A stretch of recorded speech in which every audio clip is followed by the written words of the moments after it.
Hello students, welcome again. स्वागत करती हूं मैं एक बार फिर से मैग्नेट ब्रेन्स के हिंदी मीडियम चैनल पर, और साथ ही साथ आप सभी का भरोसा भी करती हूं, आशा भी करती हूं कि एकदम स्वस्थ होंगे, खुश होंगे, प्रसन्नचित होकर स्कूल जा रहे होंगे, घर में थोड़ी थोड़ी हेल्प कर रहे होंगे और साथ ही साथ आपके फेवरेट चैनल मैग्नेट ब्रेन्स पर वीडियोस भी देख रहे होंगे। अब तो खुश है ना? आपकी रिक्वेस्ट पर आ गई हूं मैं बिहार बोर्ड सॉल्यूशंस के साथ, बिहार बोर्ड आपकी कक्षा 10वीं गोधुलू के साथ। तो इस वीडियो में आप देखने वाले हैं आपकी पाठ्य पुस्तक गोधुली, पाठ 1 है हमारा। क्या है? श्रम विभाजन और जाति प्रथा। लिखा है डॉक्टर भीमराव अंबेडकर जी ने।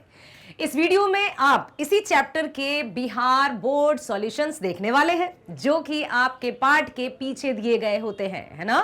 पाठ हमने पढ़ लिया है, अब उसके बाद करेंगे हम समाधान।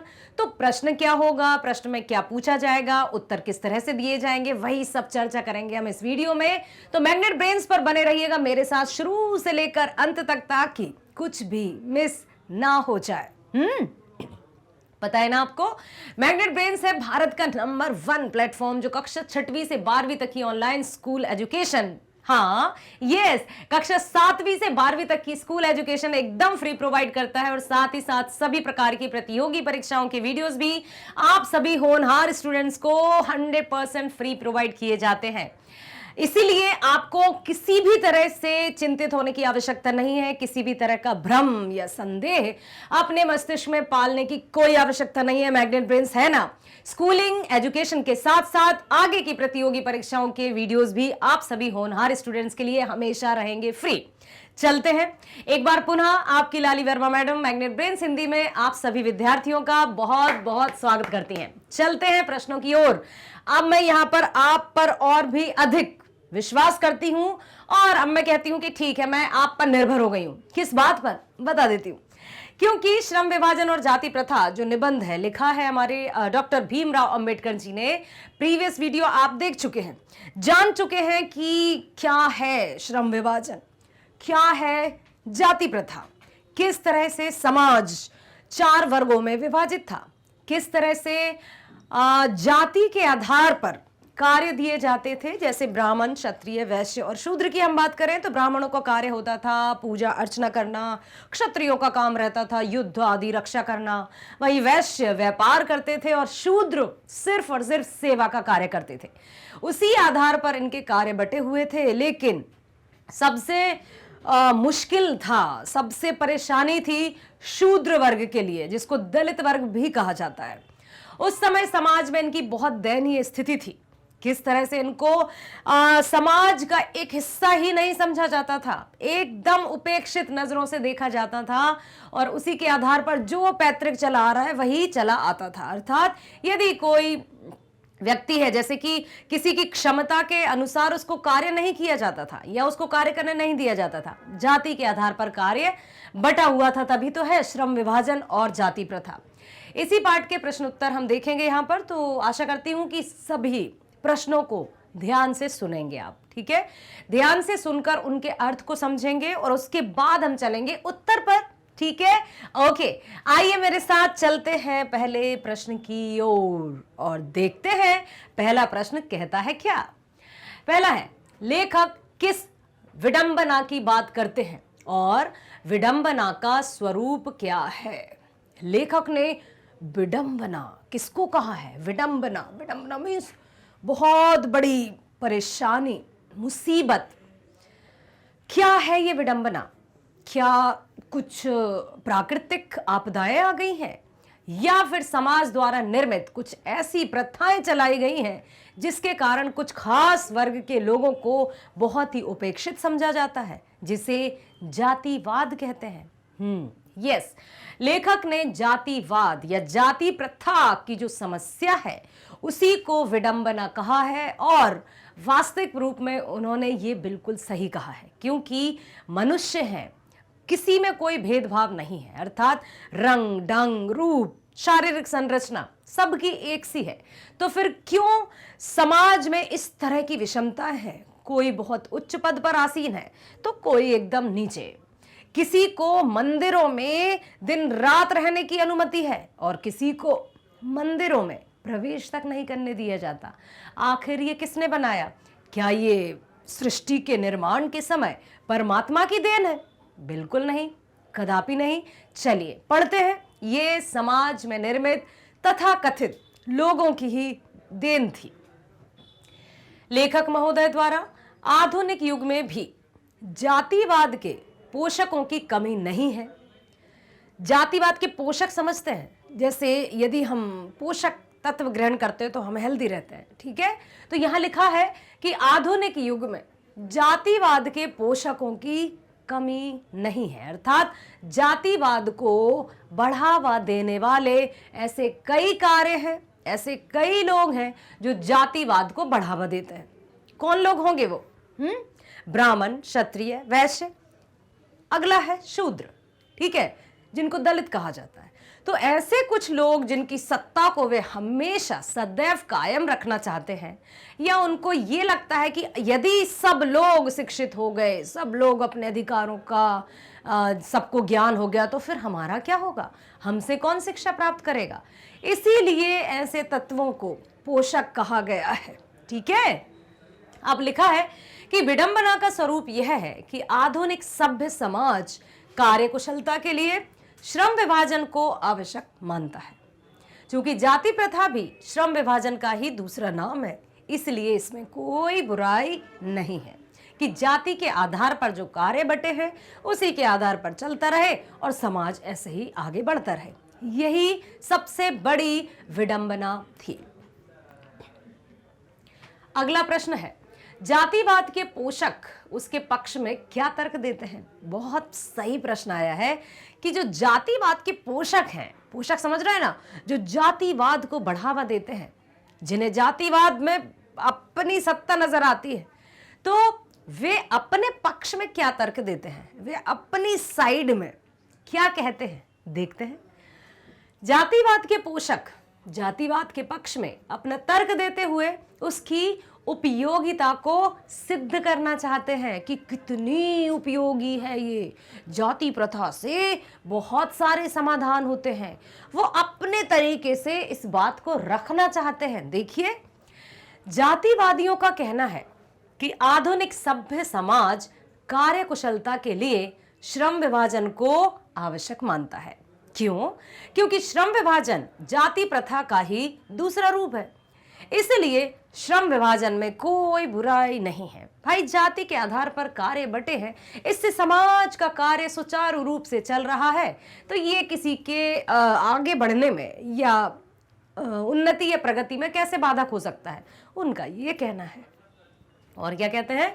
जातिवादी समर्थकों का कहना है कि माता पिता के सामाजिक स्तर के अनुसार ही, यानी गर्भ धारण के समय से ही मनुष्य का पेशा निर्धारित कर दिया जाता है। अब सोचिए कि अब उस मां के गर्भ में है बच्चा, तो जिस परिवार में बच्चे का जन्म होगा, ब्राह्मण, क्षत्रिय, वैश्य या शूद्र, तो उसको उसी के आधार पर कर्म दिए जाएंगे।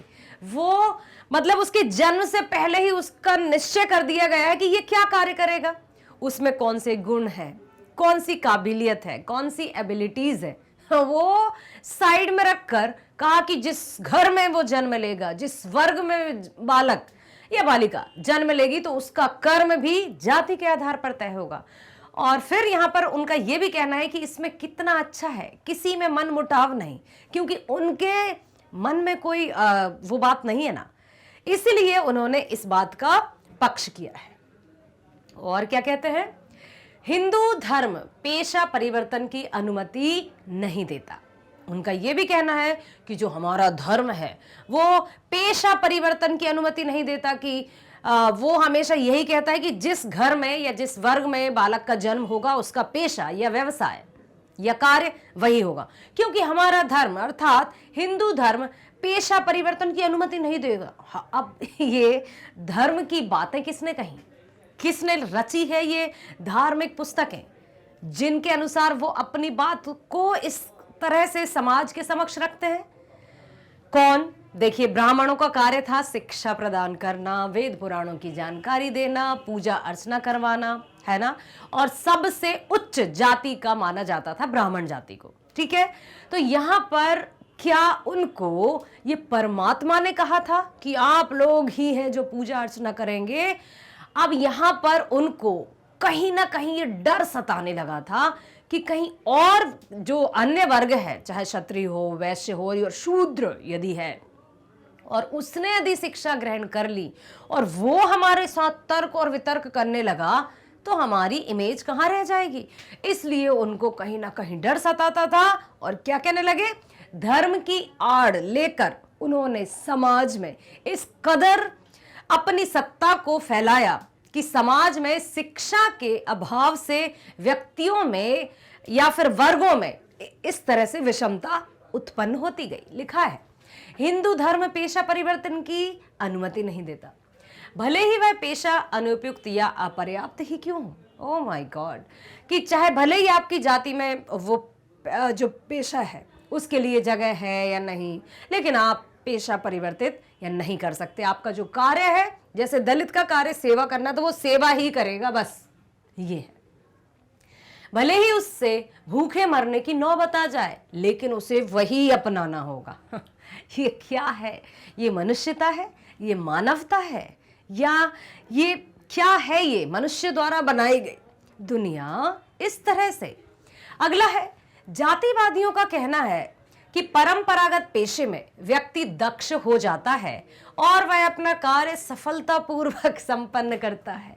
यहां पर उन्होंने बड़ी अच्छी बात रखी है। मतलब उनके अनुसार क्या कह रहे हैं वो, कि उनका कहना है कि परंपरागत जिस कार्य को हम करते रहेंगे उसमें हम कुशल हो जाएंगे, दक्ष हो जाएंगे और अपने कार्य को दक्षता से कर पाएंगे और समाज में बहुत अच्छे से इनका निर्वहन होगा। तो पेशे में दक्ष हो जाता है और अपना कार्य सफलतापूर्वक संपन्न भी करता है, इसलिए पेशा परिवर्तन तो नहीं होगा, वो तो वर्ग के अकॉर्डिंग ही होगा। नेक्स्ट है, जातिवादियों ने जातिवाद के समर्थन में व्यक्ति की स्वतंत्रता को अपहृत कर सामाजिक बंधन के दायरे में ही जीने मरने के लिए विवश कर दिया है कि आपका जो समाज है, इतनी आपकी सीमा है, ठीक है, मंदिर में प्रवेश नहीं करेंगे। सबसे जो दयनीय स्थिति थी वो शूद्र वर्ग की थी, दलित वर्ग की थी, ठीक है।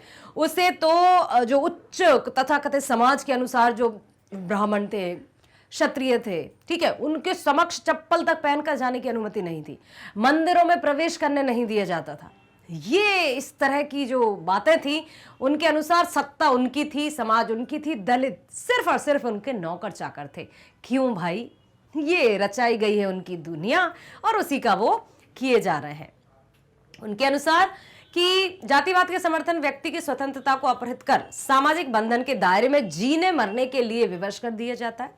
उनका कहना है कि इससे सामाजिक व्यवस्था बनी रहती है और अराजकता नहीं फैलती, बहुत अच्छे से सारे कार्य हो जाते हैं।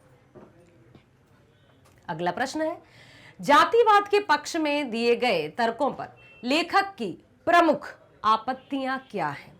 जो भी जातिवाद के पक्ष में तर्क दिए, ठीक है, तो उससे लेखक को क्या समझ आया? अर्थात लेखक ने उन सभी जो जातिवादी लोग थे उनके पक्षों को सुनकर लेखक के मन में क्या, मतलब उन्होंने तर्क का वितर्क क्या दिया, वे क्यों उन बातों से संतुष्ट नहीं हुए, ठीक है।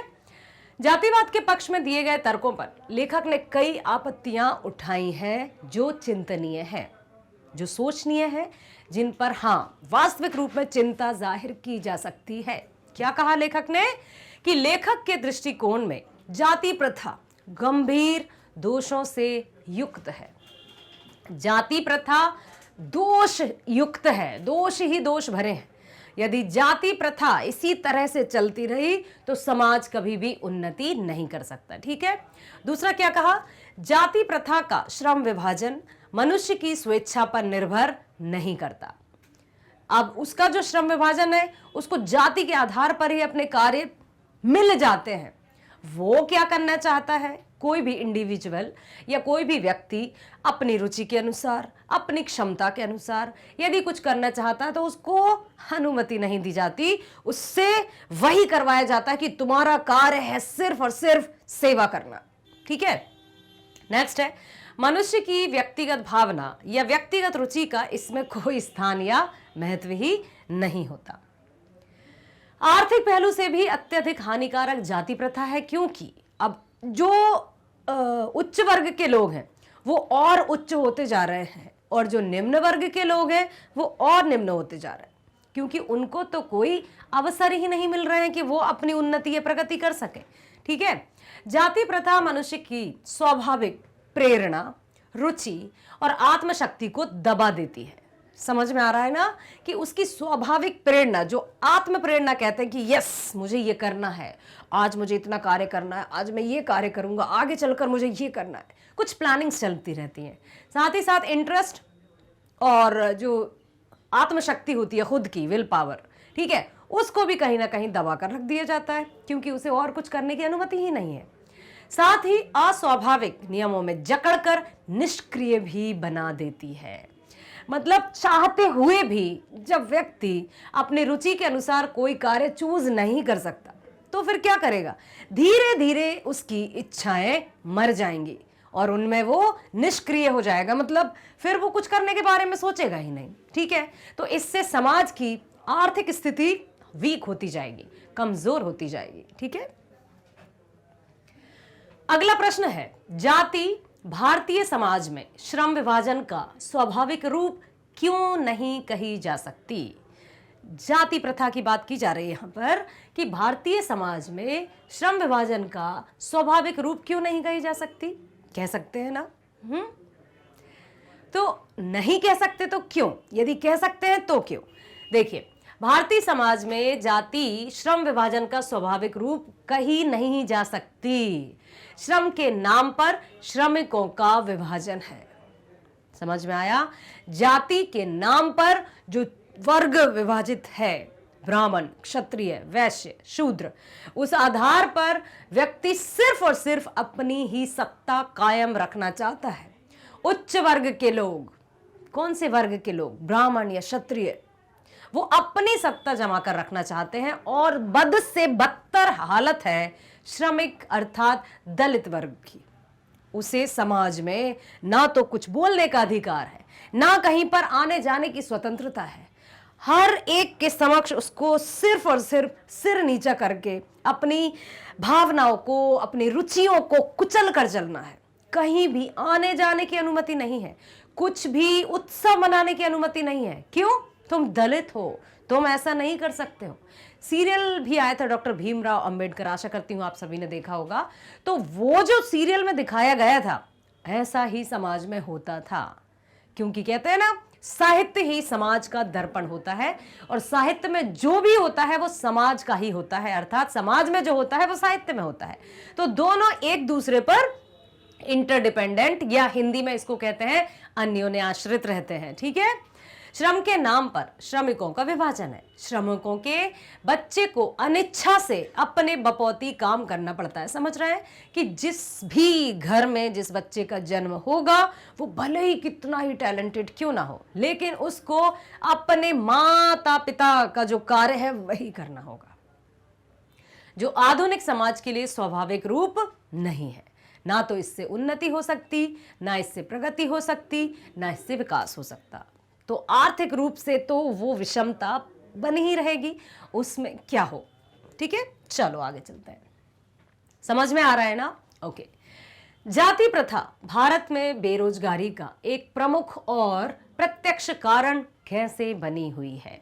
सबसे बड़ा कि प्रमुख कारण कैसे बनी, और साथ ही साथ प्रत्यक्ष कारण कैसे बनी। सबसे बड़ा प्रमुख कारण, अभी देखा ना, मनुष्य को मनुष्य नहीं समझता, या फिर मनुष्य के मन में तरह तरह के विचार उत्पन्न होते हैं। उच्च वर्ग के लोग अपने आप को 30 मार्का समझते हैं, और निम्न वर्ग के लोगों को वो पूरी तरह से ऐसे समझते हैं कि ये तो मनुष्य ही नहीं है, तो जिससे विषमता बढ़ रही है। ठीक है, उच्च धनी या जाति के आधार पर जो समाज में बटे हुए हैं लोग, वो उनको लगता है कि ये समाज, ये सत्ता, ये पूरा अधिकार सिर्फ हमारा है, बाकी ये तो हमारे हाथ की कठपुतलियां हैं। इस तरह से समाज एक रूपता के साथ बन नहीं पाता है, और जहां एकता नहीं है, समता नहीं है, वहां उन्नति या प्रगति कैसे हो सकती है भला? अब क्या है बेरोजगारी का, क्यों बेरोजगारी का प्रमुख कारण है? जाति प्रथा मनुष्य को जीवन भर के लिए एक ही पेशे में बांध देती है कि तुम्हें यही कार्य करना है क्योंकि तुम्हारी जाति यही है। ठीक है। ब्राह्मण, तुम्हें सिर्फ और सिर्फ वेद पुराणों का ज्ञान अर्जन करना है और पूजा अर्चना करना है, इसके अलावा तुम कुछ नहीं कर सकते। क्षत्रिय, तुम युद्ध, रक्षा, सेना आदि में ही एंट्री ले सकते हो, उसके अलावा तुम कुछ नहीं कर सकते, भले ही तुम गायन में हो, नृत्यन में हो, वादन में हो, कुछ में भी हो। ठीक। वैश्य, तुम्हें सिर्फ और सिर्फ व्यवसाय करना है, व्यवसाय के लिए दिमाग हो ना हो लेकिन व्यवसाय करना है। शूद्र, तुम लोगों को सिर्फ और सिर्फ सेवा का कार्य करना है, बाकी और कुछ भी तुम्हारे अधिकार में नहीं। अब ये क्या है? तो भले ही पेशा अनुपयुक्त हो, अपर्याप्त हो, चाहे भले ही उसमें भूखे भी मर जाएं, लेकिन पेशे को परिवर्तन नहीं करना है। आधुनिक युग में उद्योग धंधों की प्रक्रिया तथा तकनीक में निरंतर विकास और अकस्मात परिवर्तन होने के कारण मनुष्य को पेशा बदलने की आवश्यकता पड़ सकती है। ठीक है। कभी कभी कुछ ऐसी प्राकृतिक आपदाएं आ जाती हैं कि अच्छे से अच्छा व्यक्ति, मतलब मैं शिक्षा के उस परिप्रेक्ष्य में आपको बताना चाहती हूँ कि बहुत डिग्रीधारी व्यक्ति को भी कुछ ऐसे कार्य करने पड़ते हैं, उस समय उसकी डिग्रियों की नहीं, उसकी सूझबूझ की आवश्यकता होती है। तो कुछ ऐसी कारण उत्पन्न हो जाते हैं जिसके कारण मनुष्य को पेशा परिवर्तन करना होता है। ठीक है। किंतु भारतीय हिंदू धर्म की जाति प्रथा व्यक्ति को पारंगत होने के बावजूद ऐसा पेशा चुनने की अनुमति ही नहीं देती है। भले ही आप पारंगत हैं, भले ही आप कुशल हैं, भले ही आप स्किल्ड हैं, लेकिन नो, आप नहीं कर सकते हैं वो कार्य। तो ये क्या है? उसका पैतृक पेशा ना हो वो नहीं कर सकता। इस प्रकार पेशा परिवर्तन की अनुमति ना देकर जाति प्रथा भारतीय समाज में बेरोजगारी का एक प्रमुख और प्रत्यक्ष कारण बनी हुई है। और यदि ये जाति का भेद कम नहीं होता तो आज भी वही होता। लेकिन धन्य है डॉक्टर भीमराव अंबेडकर, जिन्होंने संविधान की रचना की और किसी तरह से धीरे धीरे धीरे धीरे करके जब शिक्षा का प्रचार प्रसार हुआ और जाति प्रथा धीरे धीरे गायब सी होने लगी। हाँ, गायब मैं इसलिए कह रही हूं कि अभी पूरी तरह से लुप्त नहीं हुई है या पूरी तरह से समाप्त नहीं हुई है। आज भी ऐसे कई इंटीरियर इलाके हैं, है ना, जहां पर जाति प्रथा है, छुआछूत है। ठीक है। ऐसे भारत के कई इलाके हैं जहां पर ऐसी बातें होती हैं। ठीक है। तो बहुत हद तक बहुत कुछ बदल चुका है, सकारात्मक रूप ले चुका है, लेकिन अभी भी कहीं ना कहीं ये बातें हैं जहां पर इस तरह से व्यक्तियों को जाति के आधार पर कर्म करने पड़ते हैं। अगले प्रश्न की तरफ चलते हैं। प्रश्न है, लेखक आज के उद्योगों में गरीबी और उत्पीड़न से भी बड़ी समस्या किसे मानते हैं? बताइए। आज के उद्योगों में गरीबी और उत्पीड़न से बड़ी समस्या किसे मानते हैं? किसकी बात कर रहे हैं हम? जाति प्रथा और श्रम विभाजन, जाति के आधार पर श्रम का विभाजन। तो क्या ये उससे भी बड़ी समस्या है? गरीबी से बड़ी समस्या है? उत्पीड़न से बड़ी समस्या है? बिल्कुल। लेखक आज के उद्योगों में गरीबी और उत्पीड़न से भी बड़ी समस्या जाति प्रथा को मानते हैं, जिसमें तथाकथित समाज के जो उच्च वर्ग के लोग हैं, जो अपने आप को जिन्होंने उच्च बना दिया है, मैं ब्राह्मण हूं, पूजा करो, मेरी अर्चना करो, चरण धोकर पियो, क्योंकि मैं ब्राह्मण हूं, मैं ज्ञाता हूं, मैंने चारों वेदों की शिक्षा प्राप्त की है, इसलिए मैं जो कहूंगा वही सही है, तुम मेरे समक्ष मुंह भी नहीं खोलोगे। ठीक है। क्षत्रिय वर्ग आया, तुम मेरे समक्ष कुछ नहीं कह सकते क्योंकि मैं क्षत्रिय हूं, नहीं तो मेरे जो बाजुओं में जो ताकत है या मेरे हाथ में जो हथियार है उसके माध्यम से तुम्हें नुकसान भी पहुंच सकता है। वैश्य आ गए, व्यापार और व्यवसाय करने का अधिकार सिर्फ हमको है, इसके अलावा आप लोग व्यापार में अपने हुनर को कभी मतलब आजमाने की सोचना भी मत, क्योंकि व्यापार तो सिर्फ मेरा कार्य है। अब कौन बचा? शूद्र, दलित, उसको तो कुछ कहने का ही अधिकार नहीं है। जाति प्रथा में इस कदर से शूद्र वर्ग को दबा दिया, इस कदर से उसकी भावनाओं को कुचल दिया कि उसने अपने अस्तित्व को ही नहीं देखा कि आखिर वो है क्या। कभी कभी तो उसके मन में यह भी आता है, क्या मैं इंसान हूं? क्या इन्हीं की तरह मैं भी कहीं आ जा नहीं सकता हूं? नहीं, अनुमति नहीं है भाई। और तो और पैरों में जूते चप्पल तक पहनने की अनुमति नहीं है किसी के समक्ष। यदि जूते चप्पल पहनकर चले गए तो घोर अपराध। यदि किसी ने किसी को टच कर लिया, अरे अपवित्र कर दिया, जघन्य अपराध किया है, गंगा स्नान करना पड़ेगा। तथा कथित जो विचारधारा थी उसके आधार पर इसलिए लेखक ने कहा है कि जाति प्रथा सभी समस्याओं से सबसे बड़ी समस्या है। और कहते हैं ना कि जाके पांव ना पड़े विमाई, वो का जाने पीड़ पर आई। समस्या परेशानी वही सही से जान सकते हैं जिन्होंने उस समस्या का सामना किया है। लेखक आज के उद्योगों में गरीबी और उत्पीड़न से बड़ी समस्या जाति प्रथा को मानते हैं। जाति प्रथा के कारण पेशा चुनने में स्वतंत्रता नहीं होती है। मनुष्य की व्यक्तिगत भावना तथा व्यक्तिगत रुचि इसमें कोई स्थान नहीं रखती है। मजबूरी बस जहां काम करने वालों का ना दिल लगता हो, ना दिमाग, ना कोई कुशलता कैसे प्राप्त की जा सकती है। अतः यह निर्विवाद रूप से सिद्ध हो जाता है कि आर्थिक पहलू से भी जाति प्रथा हानिकारक प्रथा है। और यदि इसी तरह से जाति प्रथा चलती रही तो समाज की उन्नति नहीं की जा सकती, यह समाज विकसित नहीं हो सकता। ठीक है, अगला प्रश्न है, लेखक ने पाठ में किन प्रमुख पहलुओं से जाति प्रथा को एक हानिकारक प्रथा के रूप में दिखाया है? बताइए, कौन से ऐसे पहलू हैं जिनके आधार पर बताया है कि यह हानिकारक है?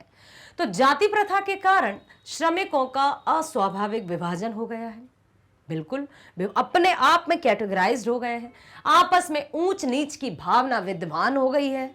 नहीं, ये छुआछूत है, ये नीची जाति का है, इससे बात नहीं करना, इसको अनटचेबिलिटी जिसको छुआछूत कहते हैं। जाति प्रथा के कारण अविच्छा से पुश्तैनी पेशा अपनाना पड़ता है, जिसके कारण मनुष्य की पूरी क्षमता का उपयोग नहीं होता। आर्थिक विकास में भी जाति प्रथा बाधक है। अब ऐसे में भला क्या किया जाए? जहां मनुष्य ही मनुष्य का शत्रु बना है तो आखिर किसके समक्ष वो गुहार लगाए, किसके समक्ष वो अपनी बातों को रखे जिससे उसकी बातों को सुना जाए? क्योंकि उनकी तो बातों को भी नहीं सुना जाता, उनको तो गुहार लगाने की भी अनुमति नहीं है। उनको अपने कष्टों को हटाने या कष्टों के निवारण के लिए कोई ऐसा व्यक्ति नहीं है जो उनकी बात सुन सके। फिर क्या होगा? क्या होगा उस समाज में, या क्या होगा उस समाज का जिसमें मनुष्य एक दूसरे का बुरी तरह से शत्रु बन चुका है और सिर्फ मैं ही मैं हूं, दूसरा कोई नहीं। जाति प्रथा पूरी तरह से अपर लेवल पर हो गई है और दलित वर्ग पूरी तरह से नीचे चला जा चुका है, जिसमें उसको अपनी रुचि के अनुसार कोई कार्य करने की अनुमति नहीं है। चलते हैं अगले प्रश्न की ओर। सच्चे लोकतंत्र की स्थापना के लिए लेखक ने किन विशेषताओं को आवश्यक माना है? सच्चे लोकतंत्र, लोकतंत्र समझते हैं ना, जनता का शासन, जनता के लिए, जनता के द्वारा चुना गया एक ऐसा प्रतिनिधि जिसमें जनता की सत्ता हो, जो अपनी मर्जी से, लोकतंत्र, प्रजातंत्र, डेमोक्रेसी जिसको कहते हैं, ठीक है, तो उसमें यही है कि जनता के द्वारा एक ऐसे व्यक्ति को उस गद्दी पर बिठाया जाता है, ठीक है, उसके हाथ में सत्ता दी जाती है जिसको जनता स्वयं चुनती है, और जनता के आधार पर उसके अनुसार ये होता है कि अब ये हमारी बातों को सुनेगा, हमारी बातों को समझेगा। लेकिन पता है इसमें भी बहुत सारी बातें सामने आ जाती हैं। क्या? वो ये कि कभी कभी आर्थिक स्थिति मजबूत होने के कारण पैसे बांट बांट कर, लोगों के हाथ में मुंह में पैसे भरकर वोट खरीद लिए जाते हैं। तो प्रजातंत्र, लोकतंत्र भी एक साइड रखा रहता है, जिसके हाथ में रकम है वो सत्ता प्राप्त कर लेता है। अब वो होनहार है या नहीं, काबिलियत उसमें है या नहीं, वो लोगों की समस्याओं को सुनेगा या नहीं, यह सत्ता सही से चला पाएगा या नहीं, ये सारी बातें हो जाती हैं। लेकिन हाँ, ऐसा नहीं है कि ये 100% इसी तरह से कार्य होता हो, लेकिन कहीं ना कहीं ऐसा भी होता है। अब लिखा है कि सच्चे लोकतंत्र की स्थापना के लिए कौन कौन सी विशेषताएं हैं। तो सच्चा लोकतंत्र कब हो सकता है, न्यायपूर्वक लोकतंत्र कब हो सकता है, ध्यान से सुनिएगा। डॉक्टर भीमराव अंबेडकर ने सच्चे लोकतंत्र की स्थापना के लिए निम्नांकित विशेषताओं का उल्लेख किया है। कौन कौन सी?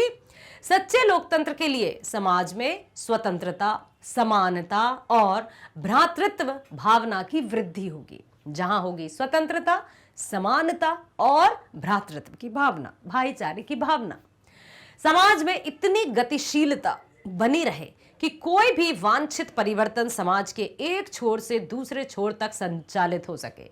वांछित परिवर्तन समझते हैं? जो वांछित तो मतलब जो डिमांड में हो या फिर जो आवश्यक हो, जो परिवर्तन समाज के हित में हो, वो ऐसा हो कि यहां से शुरू हो रहा है तो वहां तक सबको उसका लाभ मिलना चाहिए। ऐसा नहीं है कि जो तथाकथित लाइन में आगे लग गए हैं तो उनको तो सब कुछ प्राप्त हो गया और जो सबसे पीछे थे वो बेचारे खाली हाथ रह गए। समझ रहे हैं? तो यहां पर शुरू से लेकर अंत तक उन सब के लिए भी वो जो कुछ परिवर्तन हो सकारात्मक, वो सबके पक्ष में होना चाहिए, सबके लाभ के लिए होना चाहिए। समाज में बहुविध हितों में सबका भाग होना चाहिए और सबको उनकी रक्षा के लिए सजग भी रहना चाहिए। ठीक है? और क्या कहा? सामाजिक जीवन में अबाध संपर्क के अनेक साधन एवं अवसर उपलब्ध रहने चाहिए, जिसके माध्यम से व्यक्ति स्वतंत्र रूप से निष्पक्ष होकर अपने विचारों को प्रकट कर सके, अपने मत को दे सके। ठीक है? दूध पानी के मिश्रण की तरह भाईचारा होना चाहिए, जिसमें बिल्कुल ये समझ में ना आए कि मैं ऊंची जाति का हूं तो तुम मिडिल क्लास के हो या तुम निम्न वर्ग के हो। ऐसी कोई भावना नहीं होनी चाहिए। इन्हीं गुणों या विशेषताओं से युक्त तंत्र का दूसरा नाम लोकतंत्र है। याद रखिएगा कि लोकतंत्र किसे कहते हैं? जहां स्वतंत्रता होगी, समानता होगी, भ्रातृत्व की भावना होगी, निष्पक्षता होगी, तभी वो लोकतंत्र कहलाएगा। ये नहीं कि कुछ तथाकथित लोगों द्वारा लोकतंत्र का निर्माण कर दिया और उन्हीं ने उसका वोट दे दिया, उन्हीं से वो जीत गए और बन गई प्रजा तंत्र या हो गई सत्ता। नो। ठीक है? अब है यहां पर कि लोकतंत्र शासन की एक पद्धति नहीं है। लोकतंत्र तो मूलतः सामूहिक जीवनचर्या की एक रीति तथा समाज सम्मिलित अनुभवों के आदान प्रदान का नाम है। इसमें यह आवश्यक है कि अपने साथियों के प्रति श्रद्धा एवं सम्मान का भाव हो। लोकतंत्र कोई सरकार द्वारा ये नहीं कहा गया कि ये लोकतंत्र है तुम्हें ऐसे करना होगा। ये तो समाज के लोगों द्वारा ही निर्मित की गई है ताकि हर एक व्यक्ति उसको सही से निभा सके। आशा करती हूं आपने बहुत अच्छे से सुना है और इसके लिए एक बार फिर से आप सभी के लिए तालियां और खुद की पीठ भी थपथपा लीजिए। कहते हैं ना, आत्म प्रेरणा हमें बहुत आगे तक ले जाती है। सो मेरे प्यारे विद्यार्थियों, इसी तरह से हर एक पाठ के हम चर्चा करेंगे, प्रश्न उत्तरों की, है ना, बहुविकल्पीय प्रश्नों की, और कंप्लीट चैप्टर रिवीजन भी करेंगे। और मैग्नेट ब्रेन्स पर हमेशा मैं आती रहूंगी, क्योंकि मैग्नेट ब्रेन्स है भारत का नंबर 1 प्लेटफॉर्म जो कक्षा 7वीं से 12वीं तक की ऑनलाइन स्कूल एजुकेशन के साथ साथ सभी प्रकार की प्रतियोगी परीक्षाओं की वीडियोस भी आप सभी को 100% अर्थात 100% फ्री प्रोवाइड करता है। आप बहुत अच्छे से just type Magnet Brains Hindi और class 10th Bihar board Hindi search कीजिएगा आप, और उसमें आपको आपकी क्लास का वीडियो भी मिल जाएगा, आपकी पाठ्य पुस्तक का वीडियो मिल जाएगा। वीडियो को लाइक करना है, शेयर करना है, सब्सक्राइब करना है, ताकि सभी सही समय पर आप वीडियोस का लाभ ले सकें। ठीक है? मिलते हैं अगले वीडियो में। स्वस्थ रहिए, खुश रहिए। Bye bye. Thank you so much.